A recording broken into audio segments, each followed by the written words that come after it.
She was the billionaire venture capitalist in the white tuxedo who could make or break my company. All it took was one searing glance across a crowded gala to know the negotiation was over, and the seduction had begun. Subscribe to discover your next favorite lesbian romance story. The gala was a sea of black ties and calculated smiles, another night in a life Ilara Vance had built but rarely enjoyed. As CEO of a green tech empire, she navigated the room with practiced ease, her ice blue gown a slash of cool elegance against the warm, opulent ballroom. She was there to be seen, to network, to secure the final investor for her company's flagship project. But her heart wasn't in it. It hadn't been in anything for a long time. Then, she saw her. Across the room, leaning against the marble bar as if she owned the entire hotel, was a woman who commanded the very air around her.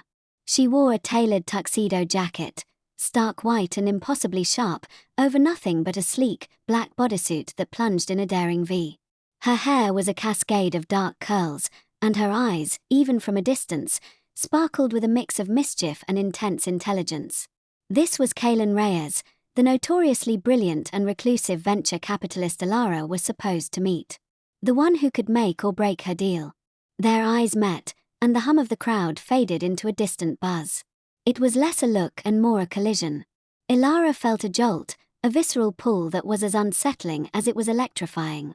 Kaylin's lips curved into a slow, knowing smile, as if she'd been waiting for Ilara all along. An hour later, they'd escaped the stifling air of the ballroom and found a secluded balcony overlooking the city lights. The business talk lasted all of 5 minutes. "Your proposal is brilliant, Ms. Vance," Kaylin said, her voice a low, smoky thing that wrapped around Ilara like velvet.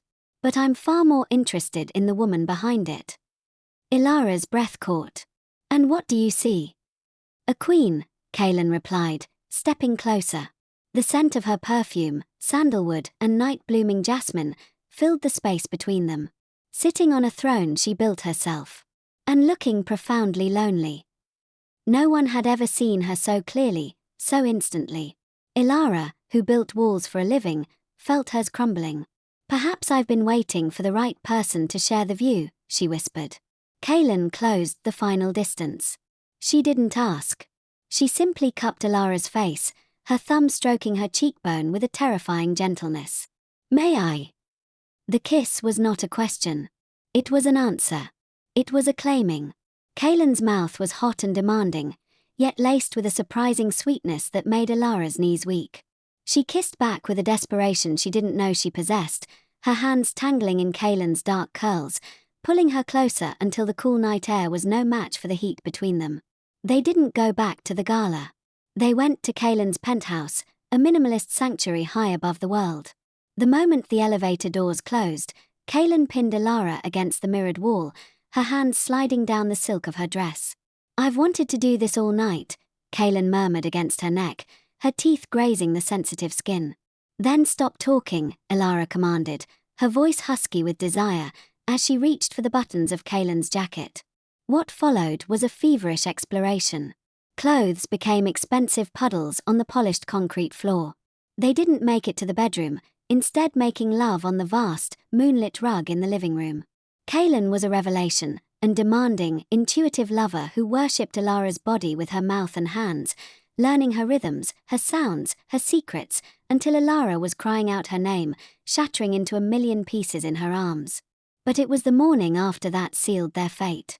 Waking up tangled in sheets and each other, they talked. They talked about their exes, the men and women who couldn't handle their ambition, their fire. They talked about the unique pressure of being powerful women in a world that still tried to define them.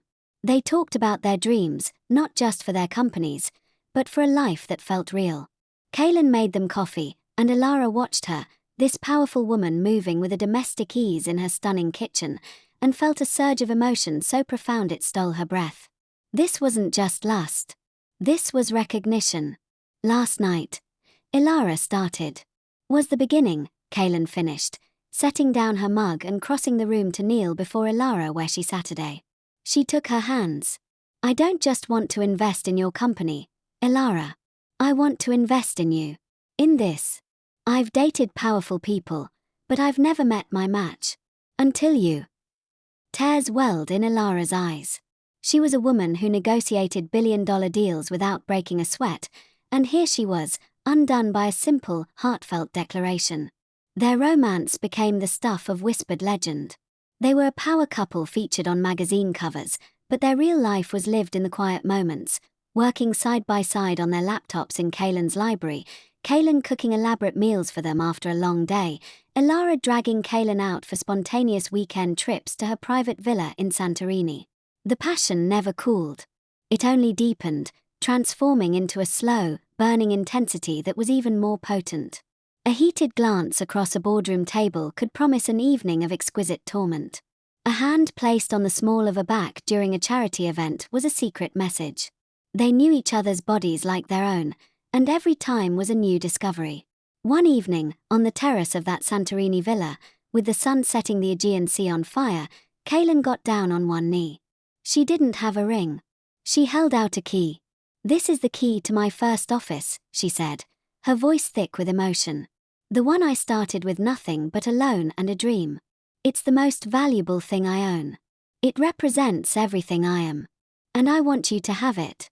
Build a life with me, Ilara. Be my wife. Be my forever." Ilara pulled her up and kissed her, pouring every ounce of her love, her passion, and her soul into it. "Yes," she breathed against her lips. 1,000 times, yes. They were two halves of a whole, two powerful forces that had finally found their equal. Their love was a merger, a partnership, a wild, romantic, and deeply sexy adventure that proved that the greatest fortune either of them would ever find was in each other's arms. The final negotiation. The grand, arched windows of their Santorini villa were thrown open to the night, the scent of salt and bougainvillea weaving through the room. Inside, the silence was a comfortable, shared thing, broken only by the soft rustle of silk sheets. Ilara lay with her head on Kaylin's chest, listening to the steady, sure rhythm of her heart. A diamond band, sleek and modern, glittered on her finger beside Kaylin's matching one. They were no longer mergers or acquisitions. They were a single, sovereign entity. Kaylin's fingers traced idle patterns on Ilara's bare shoulder. "Remember that gala?" she murmured, her voice a low vibration against Ilara's skin. "I saw you across that room, a vision in ice blue, looking utterly bored by all the money and power in it. I knew right then I had to unravel you." A soft laugh escaped Ilara's lips. "You didn't unravel me. You..." She paused, searching for the word that held the entirety of their journey. The intense passion, the quiet mornings, the shared battles, the profound peace. "You came home to me. And I to you." She tilted her head up to meet Kaylin's gaze, those dark eyes that still saw straight through to her soul. The heat was there, the embers of a fire that would never go out, ready to flare at a touch. But deeper than that was a love so vast and solid it felt like the very earth beneath them. Kaylin leaned down and kissed her, not with the frantic hunger of their first night, but with a slow, deep promise that spoke of a lifetime of such kisses.